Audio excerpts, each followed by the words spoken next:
Que a graça e a paz do nosso Senhor e Salvador Jesus Cristo seja com você, meu irmão, seja com você, minha irmã, seja com você e com a sua família. Amém?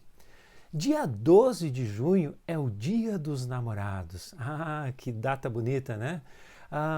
Mas namoro existe na Bíblia? Existe namoro na Bíblia? Será que a Bíblia fala alguma coisa sobre isso? Hoje nós queremos abordar esse assunto. Nós queremos olhar para essa pergunta, queremos responder essa pergunta dentro de uma perspectiva bíblica. Nós queremos olhar e ver o que a Bíblia diz sobre isso. Mas antes de nós entrarmos nesse assunto, convido você, se você está chegando aqui pela primeira vez, meu irmão e minha irmã, seja muito bem-vindo. É uma alegria para nós ter você aqui conosco. Mas não se esqueça de se inscrever aqui no nosso canal, ativar as notificações, deixar o seu like caso você goste então desse vídeo.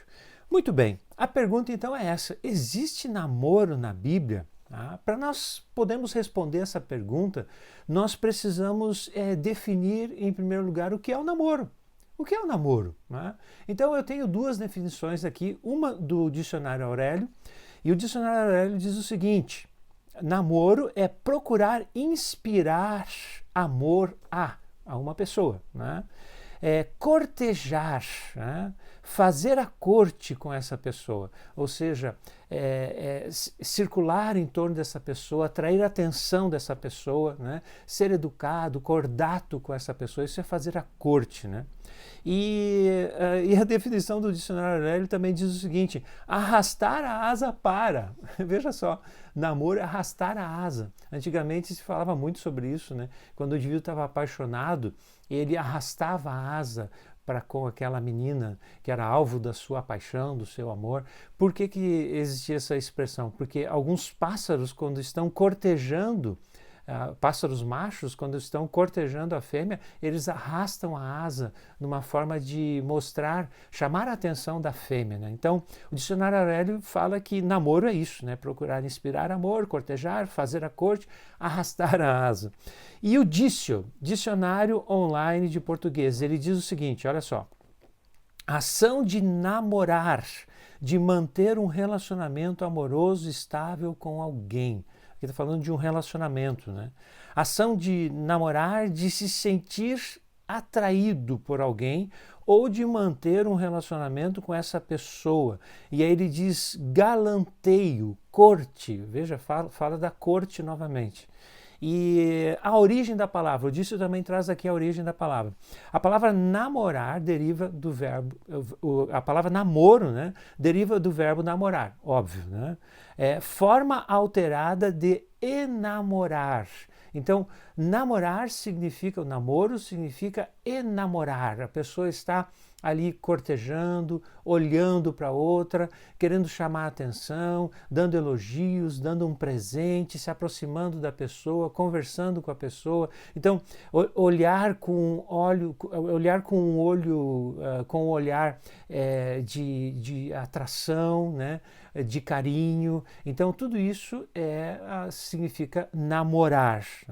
Então, de acordo com o Dicionário Aurélio aqui e de acordo com o Dicionário Online português. Agora, mas o que a Bíblia diz sobre o namoro? A Bíblia não fala especificamente sobre namoro. A Bíblia não fala assim, de uma forma direta sobre o namoro. Agora, isso significa que o namoro então está errado? Que o namoro é pecado? Não necessariamente. Então, nem tudo que está na Bíblia, ou melhor, nem tudo que não está na Bíblia é errado ou pecado. Na verdade, nós temos muitas coisas que não estão na Bíblia e que não são erradas e nem são pecados. Agora, a Bíblia nos dá princípios. A Bíblia nos dá princípios para um namoro dentro de uma perspectiva cristã. Então eu quero trazer para você aqui hoje 3 conceitos a respeito do namoro que podem nos ajudar aí a entender essa dinâmica do que significa então o namoro. Bom, em primeiro lugar, o primeiro conceito que eu quero trazer aqui é: o namoro não é uma condição antibíblica, mas um fenômeno social e cultural. Nós precisamos entender bem isso. O fato de o namoro não estar na Bíblia não significa que é algo antibíblico, que seja errado, que seja pecado, mas é um fenômeno social e cultural. Tá? Nós temos um exemplo na Bíblia de Jacó e Raquel. É interessante a gente dar uma olhada nesse texto, porque o texto fala de um momento da história do povo de Deus, do povo de Israel, onde não havia essa questão do namoro, né? Então, o nosso texto bíblico lá de Gênesis capítulo 29, diz o seguinte, Gênesis capítulo 29, versículo 16, olha só. Ora, Labão tinha 2 filhas, tá? Lia, a mais velha, e Raquel, a mais moça. Lia tinha os olhos baços, porém Raquel era formosa de porte e de semblante, ou seja, Raquel era uma mulher bonita. Jacó amava Raquel. Jacó colocou os olhos em Raquel e passou a amar ela ali a partir do momento que a viu, né? Jacó amava Raquel e disse: 7 anos te servirei por tua filha, mais moça Raquel. Ele fez uma proposta para o seu tio Labão, ele queria casar com a sua prima, Raquel era sua prima, né? Ele fez uma proposta para ele, ele disse: por 7 anos eu vou trabalhar para ti, né? E aí vou me casar com ela. A Bíblia não fala nada aqui sobre namoro. Então, veja que o namoro é realmente um fenômeno social e cultural da nossa época. Naquela época não havia isso. O indivíduo olhava ali para a moça, ele queria casar com ela, ele falava com o pai da moça e assim então se estabelecia esse propósito do casamento, né? Então nós precisamos entender isso. O namoro, ele não é uma condição antibíblica, mas, por outro lado, ele é um fenômeno social e cultural da nossa época, né? Então, o namoro hoje, na nossa cultura, é visto como algo muito sério, né? As pessoas dizem, os jovens dizem lá, nós estamos namorando agora, né? Então aquilo vira um compromisso, né, entre eles. Isso não existia na palavra de Deus, né? Existia o compromisso do noivado, como a gente vai ver mais adiante aqui, o compromisso do casamento, mas não existia o compromisso de namoro, não existia isso na Bíblia, né? Então o namoro, sendo um fenômeno social e cultural, ele não é um estado civil. E aí vem o segundo conceito que eu quero trazer aqui para você hoje, meu irmão e minha irmã, que é o seguinte: o namoro não é um estado civil, mas uma forma de relacionamento. Então é importante também nós entendermos isso. O namoro não é um estado civil, mas uma forma de relacionamento. Na Bíblia, nós podemos sintetizar, resumir 4 tipos de estado civil na Bíblia. Nós temos o noivado na Bíblia, que era um estado civil reconhecido, né, pelas famílias e publicamente. Nós temos o casamento, né, que é o indivíduo que contraiu as núpcias com a sua esposa, assumiu o compromisso publicamente, passa a viver debaixo do mesmo teto, conviver com a sua mulher e a mulher conviver com o seu marido. Temos a terceira condição, que é o divórcio, né?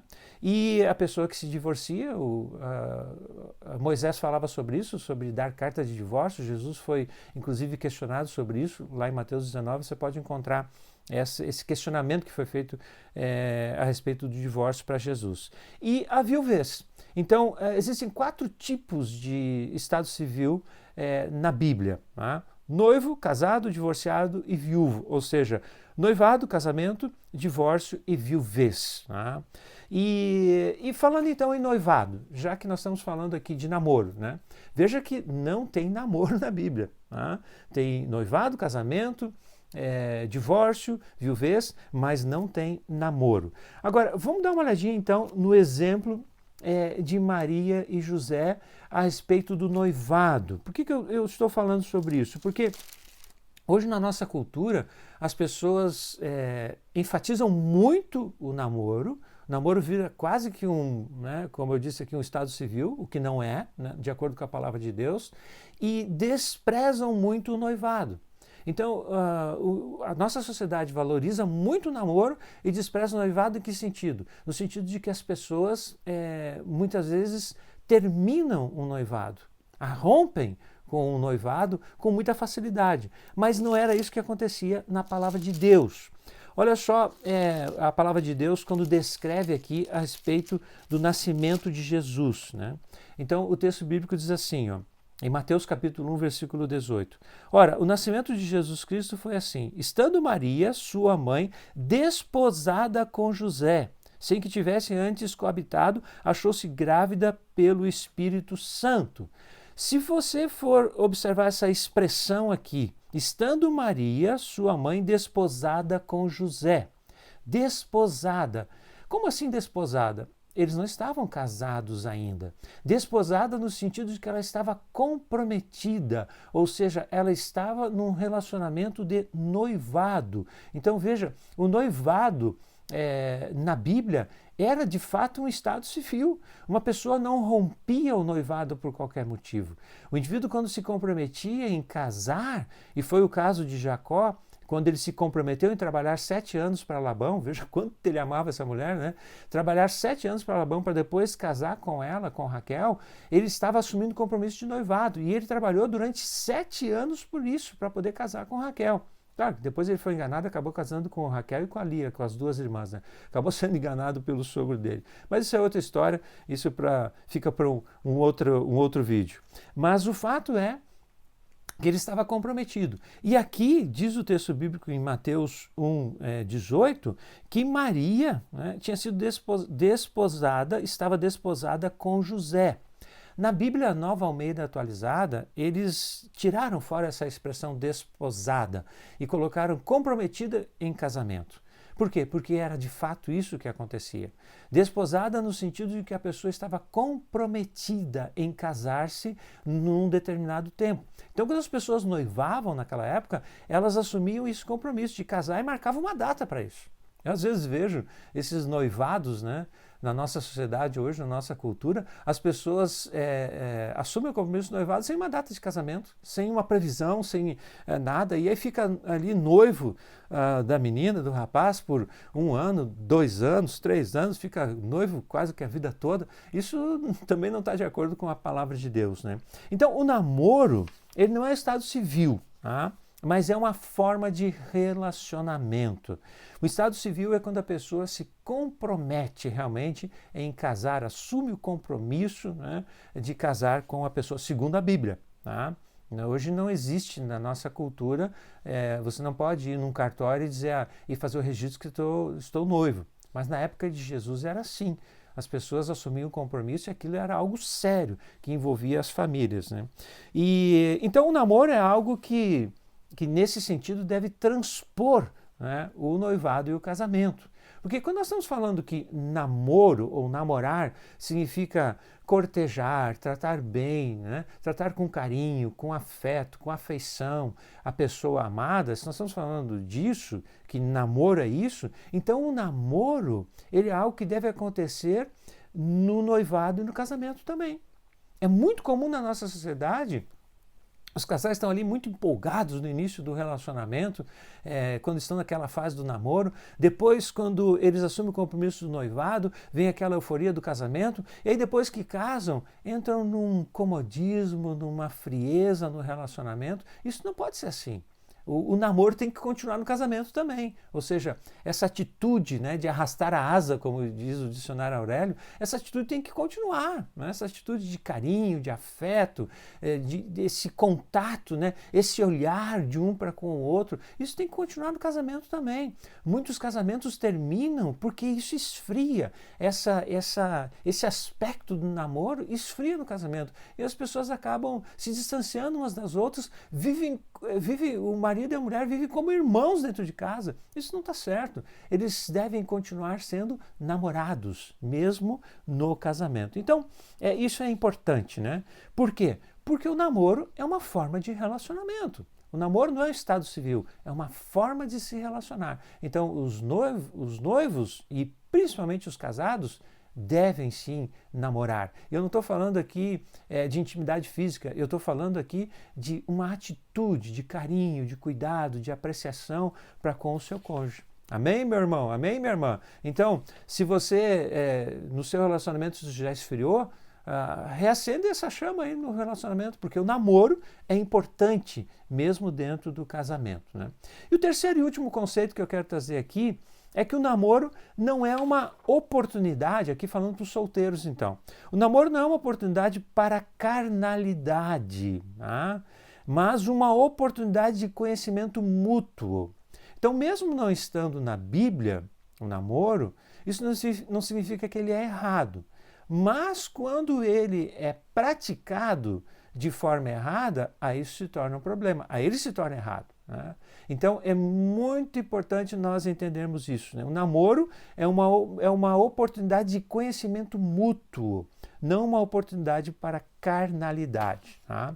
Então o namoro, ele não é autorização para carnalidade.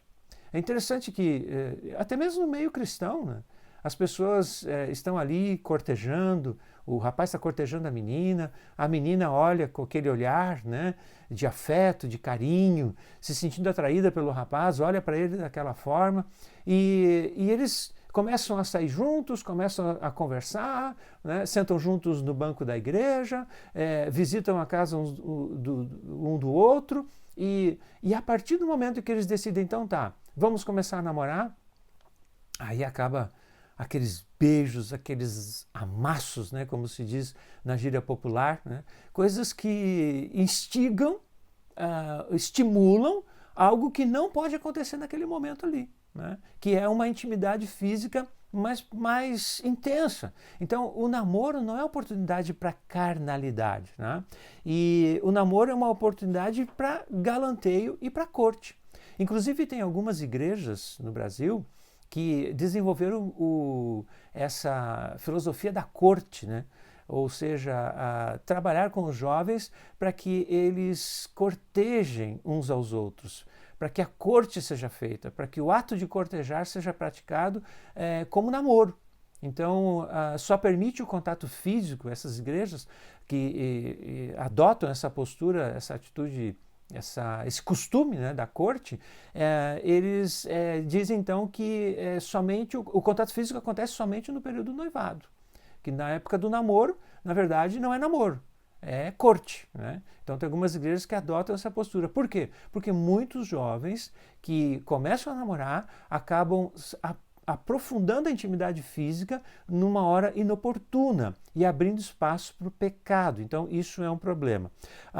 O ensino do apóstolo Paulo, em 1 Tessalonicenses capítulo 4, a partir do versículo 3, é interessante sobre isso, falando sobre aqui o que a Bíblia diz, né, sobre o namoro, e como deve ser a nossa conduta, ou como deve ser a conduta do jovem nessa questão. O apóstolo Paulo fala aqui em 1 Tessalonicenses, no capítulo 4, a partir do versículo 13, ele fala de santidade, né? Então ele diz assim, olha só, pois esta é a vontade de Deus, a vossa santificação, que vos abstenhais da prostituição, que cada um de vós saiba possuir o próprio corpo em santificação e honra. O apóstolo Paulo fala também, escrevendo à igreja em Corinto, que o nosso corpo é o templo do Espírito Santo. 1 Coríntios 6, 19 e 20. Então, nós temos que ter esse zelo, esse cuidado. Você, jovem que namora, você precisa ter esse cuidado. O seu corpo é o templo do Espírito Santo. Não deve ser, você não deve permitir que o namoro se torne uma oportunidade para a carnalidade. Então ele diz que deve possuir o corpo, o seu próprio corpo com santificação e honra. Depois ele continua, versículo 5, não com desejo de lascívia, como os gentios que não conhecem a Deus, e que nessa matéria ninguém ofenda nem defraude a seu irmão. O que é defraudar alguém? Uma definição simples sobre defraudar, e aqui nós estamos falando de defraudação no relacionamento entre dois jovens no namoro, né? Defraudar significa causar no outro um desejo que não pode ser satisfeito naquele momento. Então, quando o casal de jovens começa a namorar e começa a ter muita intimidade física, o que acontece? Eles acabam despertando um no outro o desejo de ir além, e isso não pode ser satisfeito naquele momento, então isso acaba sendo uma defraudação. Então por isso ele diz que nessa matéria ninguém ofenda nem defraude a seu irmão, porque o Senhor contra todas essas coisas, como antes vos avisamos e testificamos claramente, é o vingador. Porquanto Deus não nos chamou para impureza, e sim para santificação. Versículo 8. De sorte, quem rejeita essas coisas não rejeita o homem, e sim a Deus, que também vos dá o seu Espírito Santo. Então, o Espírito Santo que habita em nós. Então, o apóstolo Paulo está nos dizendo aqui que o namoro, né, vamos fazer uma adaptação então disso, né? Ele está falando aqui em todos os sentidos, né? No relacionamento com o sexo oposto. Mas vamos fazer essa adaptação para o namoro então, né? O namoro não pode ser uma oportunidade de carnalidade, ele tem que ser uma oportunidade de conhecimento mútuo. Vocês precisam se conhecer um ao outro em primeiro lugar. Por que isso é importante? Porque, meu irmão e minha irmã, é através do conhecimento mútuo que vocês vão entender e saber se é a vontade de Deus ou não para a sua vida, para a vida de vocês. Então, se você está namorando, você tem que procurar conhecer essa pessoa em primeiro lugar, não desenvolver o aspecto físico do relacionamento, porque isso pode trazer prejuízo mais tarde. Se você acaba se envolvendo numa intimidade profunda nesse relacionamento, começa a desenvolver uma intimidade nesse relacionamento, depois você descobre que não é essa pessoa, depois você vai casar, vai procurar, você vai encontrar outra pessoa, vai casar com ela, você vai lembrar que teve uma intimidade com uma outra pessoa. Isso não está de acordo com aquilo que a Bíblia espera de nós. Então nós precisamos entender e lidar com essa questão do namoro a partir de uma perspectiva cristã, porque isso vai nos ajudar a influenciar inclusive a nossa cultura. A cultura que nós vivemos uma cultura muito sexualizada, né? Voltada para essa questão física e sexual. Então, nós temos que ajudar os nossos jovens a lidar com isso e entender isso dentro de uma perspectiva cristã. Nossa cultura é uma cultura latina, muito caliente, como dizem os espanhóis, né? Então nós precisamos lidar com isso de uma perspectiva cristã. Tá? Então, o namoro, existe namoro na Bíblia? Não, não existe namoro na Bíblia. Como eu disse aqui, é um fenômeno social e cultural e não necessariamente errado. Agora, se ele servir para desenvolver carnalidade, aí ele está errado. Tá? Aí o namoro tem que ser questionado mesmo. O namoro é uma oportunidade de conhecimento mútuo. É uma forma de relacionamento onde os jovens descobrem se eles devem ou não casar com essa pessoa, se é a vontade de Deus ou não que eles casem com esta pessoa. Amém, meu irmão? Amém, minha irmã? Espero que esse vídeo tenha ajudado você a compreender isso, né? Então, existe namoro na Bíblia? Não, não existe. Mas existem princípios que podem nortear esse fenômeno cultural e social da atualidade. Então, se você gostou desse vídeo, não se esqueça de deixar o seu like e também quero convidar você a compartilhar esse vídeo. Tenho certeza que você conhece um jovem ou uma jovem que está namorando e eu convido você a compartilhar esse vídeo com este jovem ou com esta jovem. Compartilhe esse vídeo também com o seu filho, com a sua filha, com o seu neto, com a sua neta. É importante que eles entendam, compreendam, né, esses princípios que vão nortear o namoro dentro de uma perspectiva cristã. Compartilhe, comente também se você não concorda com isso. Se você faz parte de uma igreja que desenvolve esse trabalho da corte entre os jovens, escreva aí nos comentários, compartilhe conosco como tem sido isso na sua igreja. E se você não concorda com isso também, escreva a sua posição, o seu comentário, diga o que você pensa. É muito importante, nós queremos saber também aquilo que você pensa sobre isso. Amém, meu irmão? Amém, minha irmã? Que Deus abençoe a sua vida, que Deus abençoe a sua família. Fique bem, fique em paz, fique com Jesus.